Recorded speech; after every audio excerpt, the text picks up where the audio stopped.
Hey y'all, welcome to another powerful, brand new story.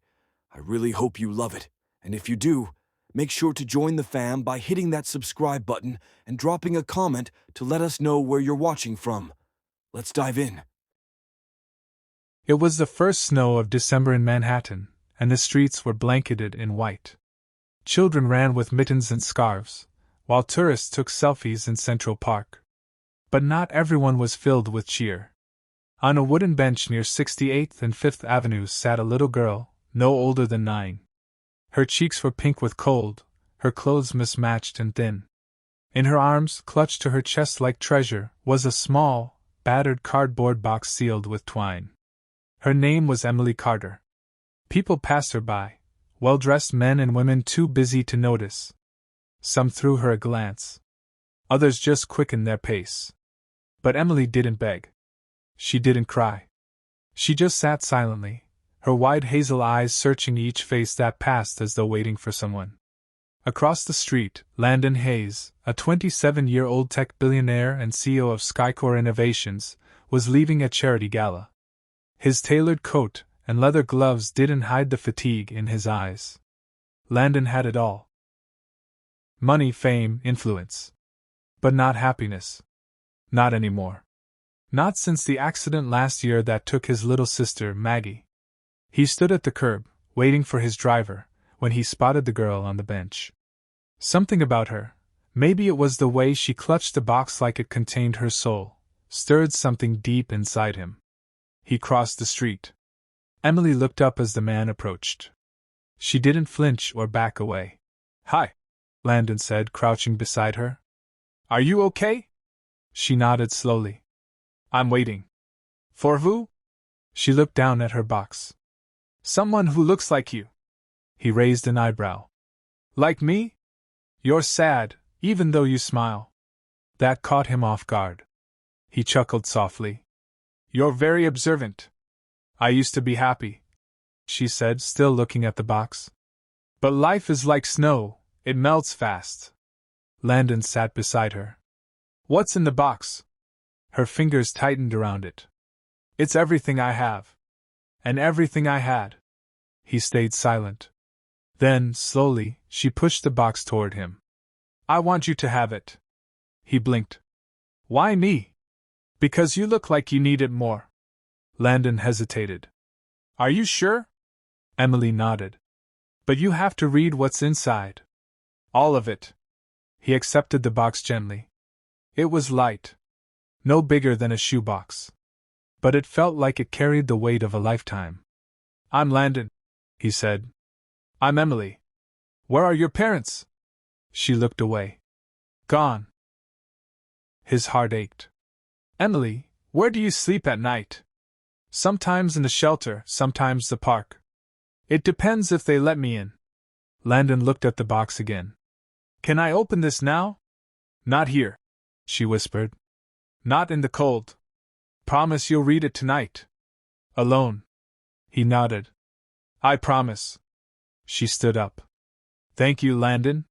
He reached for his wallet. "Can I help you with?" But she was already walking away, disappearing into the swirl of snow like a shadow. Landon sat in the back of his black Lincoln as the city rolled by in blur and silence. The small box sat on the seat beside him like a sleeping child. He hadn't touched it since the girl handed it to him, almost afraid that whatever was inside might unravel something in him he'd locked away. When he reached his penthouse overlooking Central Park, the first thing he did wasn't remove his coat or check his phone. He carried the box into his living room, placed it gently on the coffee table, and sat on the edge of the couch. It was sealed with twine and a small piece of masking tape that read, "For the right heart." His fingers trembled slightly as he undid the knot. The lid creaked open. Inside, neatly packed, were a few old items. A tiny teddy bear with one eye. A photograph of a smiling woman holding a baby girl. A paper snowflake folded perfectly, edges soft and worn. A plastic heart necklace with chipped red paint. A bundle of lined pages held together with a blue ribbon. He stared at them, confused for a moment. Then he untied the ribbon and opened the pages. "To the person holding this. My name is Emily Carter. I'm 9. I live mostly outside now. If you're reading this, you're probably kind because I wouldn't give my box to someone mean. Landon leaned back as he began to read. Emily's letter wasn't just a message. It was a story. Her story. She had once lived in a tiny apartment in Queens with her mother, Lisa, who worked 2 jobs, cleaning houses by day, waiting tables by night. They had very little, but they were happy. Lisa sang to her every night, told her that their love was stronger than anything, even when they only had bread for dinner. Then, 2 years ago, Lisa got sick. First it was a cough, then days of fever. Emily didn't understand it all, but she remembered the ambulance. She remembered holding her mother's hand and asking her not to go. But she did. No relatives claimed Emily. The system couldn't place her quickly. So she ran. She slipped away from the group home and survived on her own since. At first, she thought she'd find her mom again. Then she realized her mom wasn't coming back. But Emily didn't want pity. Her letter wasn't filled with complaints. It was filled with gratitude. Every day, I meet people who look away. But some smile. And when they do, I remember Mom's voice. She said love is never gone, it just changes where it lives. Landon stopped reading. He wiped his eyes. He felt something deep, something raw. His world of algorithms, board meetings, and stock projections felt infinitely small in the face of this little girl's pain and resilience. Then he read the final lines. If you're someone who can help, please don't just walk away. Not for me. But for the next kid sitting in the cold, holding their only box. Make it count. With all my hope. Emily. Landon closed the letter. He sat in silence, surrounded by luxury, staring at a faded teddy bear and a paper snowflake. That night he didn't sleep. Instead, he got up, walked to the window, and stared out into the snow-covered city. Somewhere out there, a little girl who had nothing just gave him everything. By the time the sun broke through the gray clouds over Manhattan, Landon Hayes was a different man. He had spent the entire night going over the letter again and again, rereading Emily's words until they were etched into his soul. The contents of the box were still spread across his marble coffee table like pieces of a broken heart. He had everything, except the girl who gave it to him. And now he had one goal: find her. He called his assistant, Jordan Keller, and had her cancel every meeting for the day. I don't care if the board threatens to quit, he told her. There's something more important right now. Then he called his security advisor, Mike Bowers, a former NYPD detective. Mike, I need a favor. Discreet. And fast. Name it. I need to find a 9-year-old homeless girl named Emily Carter.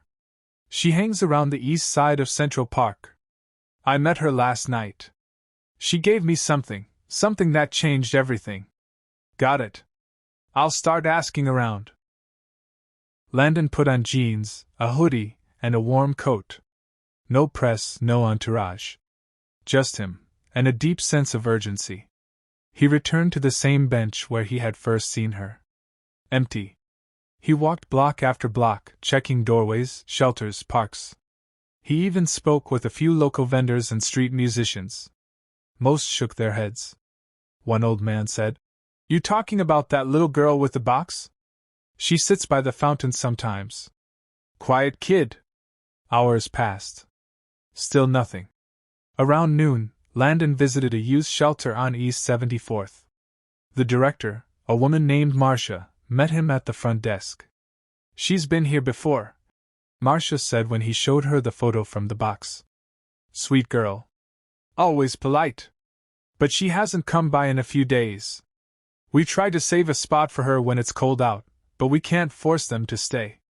Do you know anywhere else she might go?" Marcia paused. "There's an old bookstore on 62nd.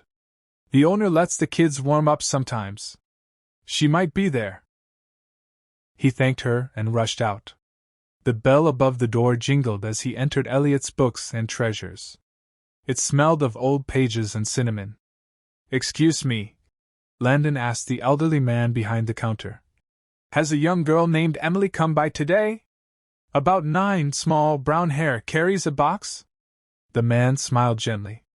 She's in the back. Reading like always. Relief hit Landon like a wave. He walked slowly past the shelves until he spotted her, curled up in the children's corner, flipping through a tattered copy of Anne of Green Gables. The box was beside her, now empty. She looked up, and her eyes widened in shock. Landon? She whispered. He nodded, crouching down beside her. Hey, Emily. You came back. He smiled. I read it. Every word. She bit her lip. I didn't think you would. I did. And I want to talk to you. About everything. Is that okay? She nodded slowly, clutching the book to her chest. They sat there together, surrounded by stories and warmth. I don't want to scare you, he said gently. But I want to help. Truly help. You gave me something I can never repay, Emily. I want to give you something too. She looked down. I don't need anything. I know. That's what makes you so special. But maybe, just maybe, you deserve everything. Emily didn't answer. Instead, she reached over and placed a paper snowflake in his palm. That was Mom's favorite. She said. She said every snowflake is a chance to start again. Landon closed his hand around it. Then let's give you a fresh start. Emily sat beside Landon in the back seat of his car, staring out the window at the sparkling city. She looked smaller somehow, despite her quiet strength. He had offered her warmth, food, and safety, but hadn't said anything about what came next. He didn't want to overwhelm her. I've never been in a car this fancy, she whispered. Landon smiled. It's just a car. She turned to look at him. You're not what I thought billionaires would be like. And what did you think we'd be like? Cold. Busy. Mean. She hesitated. Like the people who walk by. He nodded slowly. I used to be. She tilted her head. What changed? You did. They drove to Landon's penthouse, where the warmth of the fireplace met them at the door. Emily gasped as she stepped into the wide, open space. There was a massive bookshelf that ran from floor to ceiling, a piano in the corner, and large windows that looked out over Central Park. I thought rich people had gold statues and boring art, she said. Landon laughed. I like books better.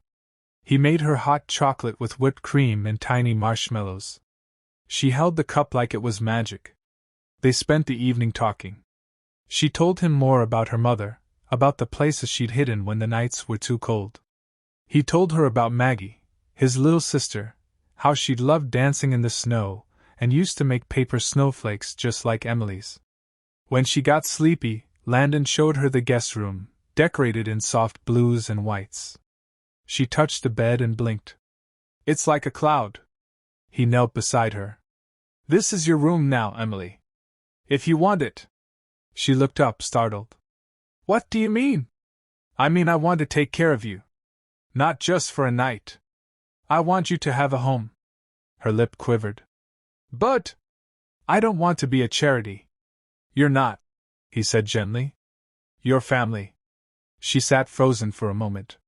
Then slowly, she took the plastic heart necklace from her pocket, the same one from the box, and slipped it into his hand.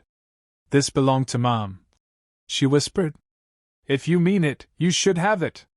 Landon didn't speak. He simply held it close to his chest. The next morning, they visited a lawyer. Landon had already started the paperwork to become her legal guardian. The city wasn't ready for the headlines that followed. Young billionaire adopts homeless girl who changed his life. But for Landon, none of that mattered. He didn't do it for the spotlight. He did it because of a letter, a snowflake, and a girl who carried more courage than anyone he'd ever met. He enrolled Emily in one of the best schools in the city. She visited a therapist who helped her talk through her grief. She started ballet classes, something her mother had always dreamed for her. Landon even turned part of his company into a foundation, the Carter Fund, supporting homeless youth across the state. But the most important change wasn't in the city. It was in Emily's eyes. The fear slowly faded, replaced with light. She smiled more. Laughed. Trusted. One snowy evening, just like the one when they met, Emily ran into the living room wearing her pajamas and holding a paper snowflake she'd made. "Look!" she shouted. Landon smiled. "It's beautiful." She ran into his arms and whispered, "Thank you for finding me." He hugged her tight. "Thank you for saving me." Years passed. The world kept turning, but for Landon Hayes and Emily Carter, everything had changed. Emily was now 12. She had grown taller, her eyes brighter, and her voice more confident. She played piano, earned top grades, and had a group of loyal friends. The girl who once sat alone on a freezing bench with a box in her arms now laughed through warm breakfasts, weekend museum trips, and father-daughter movie nights. Landon had also changed. He still ran Skycore Innovations, but he spent far more time with Emily than at the office. His life had narrowed in the best way possible, refocused on what mattered most. Emily wasn't just someone he helped. She had become his daughter, in every way that counted. One quiet Sunday afternoon, as snow drifted gently outside the windows, Emily rummaged through an old memory box she kept on her shelf. Inside were keepsakes, her first school certificate, a picture of her and Landon on their trip to Boston, and the letter. Not the one she had given him. Another one. She stared at it for a long moment. It was wrinkled and stained with the teardrops she remembered shedding as she wrote it, alone in a library corner 3 winters ago. Emily walked to Landon's study, where he was sipping tea and reading. "Dad?" she said softly. He looked up, smiling. "Hey, sweetheart. What's up?" She held out the old envelope. "This is something I wrote before I met you. I never gave it to anyone. But I want you to read it now." He took it gently. "Are you sure?" She nodded. He unfolded the worn paper and began to read. "Dear Mom, I know you're not here anymore. But I talk to you in my head every day. I tell you what I eat, what I see, when I'm scared, and when I try to be brave like you taught me. Today, I sat on a bench with my box. You remember the box, right? You called it my treasure chest.